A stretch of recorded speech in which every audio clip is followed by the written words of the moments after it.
प्रवीण कुमार जी कोटा से। राधा वल्लभ श्रीधर। श्री हरिवंश महाराज जी, आपके चरणों में कोटि कोटि नमन। महाराज जी, क्या कोई ऐसा उपाय है कि मैं आपसे पहले निकुंज में पहुंच जाऊं आपके स्वागत की तैयारी के लिए? किसका प्रश्न है? अब ये तो यार श्री जी कर सकते हैं, श्री जी कर। वैसे अगर ऐसा होता तो सैकड़ों तैयार हैं कि हम आपसे पहले जाए। हम कभी ये ना सुने कि आप चले गए। इससे अच्छा है हम पहले चले जाएं। ऐसे मान लो आप तो गृहस्थी में रह रहे हैं, हमारे विरक्त बच्चों से पूछा जाए तो सब हाथ उठा देंगे कि हम पहले जाना चाहते हैं। हम कभी ये सुनना नहीं चाहते कि हमारे गुरुजी पधार गए। हम तो ये देखना चाहते हैं कि हम पहले पधार गए और गुरुजी का वहाँ स्वागत करें। तो सब ऐसा चाहते हैं, लेकिन भैया नर सोची नहीं होत है, हरि सोची तत्काल। बलि चाहा आकाश को, प्रभु भेज दिल पाताल। रसातल का राज्य दे दिया। तो हमारे तुम्हारी सोच से नहीं होगा, सोच वही होगी जो श्री जी की होगी। महाराज जी, हम आपको यही स्वरूप में देखना चाहते हैं। वहाँ भी सहचरी भी हो तो ऐसे ही हो। आपका स्वभाव भी यही हो, जैसे हमसे हंसते खेलते हैं। नहीं, ये तो पांच भौतिक स्वरूप ये इसी देश का है। ये उस देश में प्रवेश नहीं पाता। हमें तो लगता है सहचरी भी ऐसी ही हो। महाराज जी, मतलब आप अगर आशीर्वाद दे देंगे, श्री जी की कृपा हो जाएगी तो शायद हो जाए। हम तो सबको आशीर्वाद दे दे, आज झंझटें खत्म हो ना।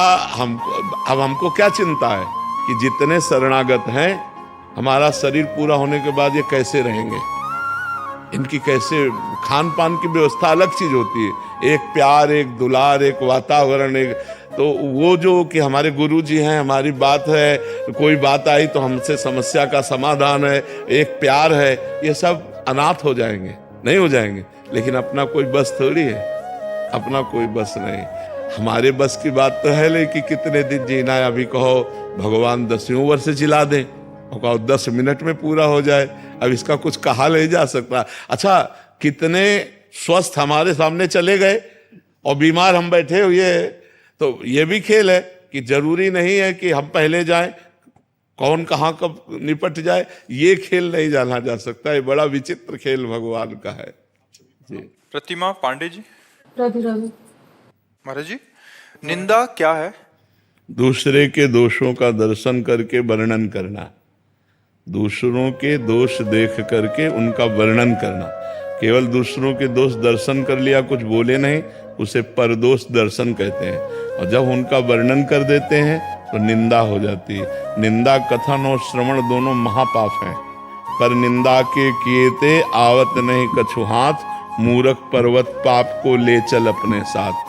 भक्तन निंदा अति बुरी भूल करे जिन कोय, के सुकृत बहु जन्म के क्षण में डारे खोए।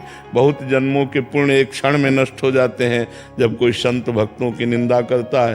और जब दूसरों की निंदा करता है तो पाप की पोटरी लेकर नरक जाता है, कोई लाभ तो मिलता नहीं। इसलिए दूसरों के दोष दर्शन करना, दूसरों की निंदा करना, दूसरों की निंदा सुनना, साधक को इनका त्याग कर देना चाहिए। गुरुजी, अगर मेरे साथ किसी ने बुरा किया और मैंने वो बात 4 लोगों से कही कि इसने मेरे से बुरा किया, तो ये निंदा में आएगा या नहीं आएगा? अपनी पीड़ा कहना एक अलग बात हो जाती है कि मैं पीड़ित हूँ इनके द्वारा। अब भगवान इनका स्वभाव ऐसे बनाए हैं या इनका क्या लीला है, पर इनके द्वारा उनके दोष वर्णन नहीं किए, पर हम अपनी पीड़ा कह दी, वो एक अलग बात हो गई। और किसी के दोषों का वर्णन करना वो एक अलग बात हो गई।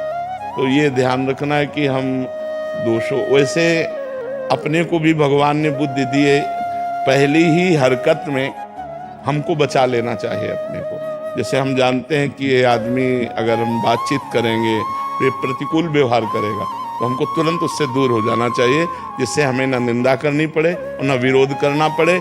यदि वो अपना कोई परिवार का जन है, कोई निजी संबंधी है, तो हमको उदासीन होना चाहिए। उदासीन मतलब होता है न शत्रुता न मित्रता। अगर वो हमसे बात कर रहा है तो उत्तर दे दिया, नहीं बात कर रहा तो हम नहीं बोल रहे हैं। पूर्व में किया वो सब क्षमा कर दे। उसे क्षमा बहुत बड़ा अस्त्र है। उमा क्षमा सापो ते भारी, अपने कर्म जाय अपकारी। यदि आप क्षमा कर दोगी तो साप से भी बढ़कर उसको दंड मिलेगा, क्योंकि उसने जो कर्म किया है उसका तो उसे दंड मिलेगा ही, और आप क्षमा कर देंगे तो आप महान हो जाएंगी, आपका हृदय शीतल हो जाएगा, आपके ऊपर भगवान की कृपा रहेगी, क्योंकि भगवान क्षमा को ज़्यादा महत्व देते हैं, क्रोध या दंड को नहीं। भगवान ने कहा द्वेष्टा सर्वभूतानाम मैत्रः करुणयोच निर्ममो निरहंकारा सम दुखा समः क्षमे।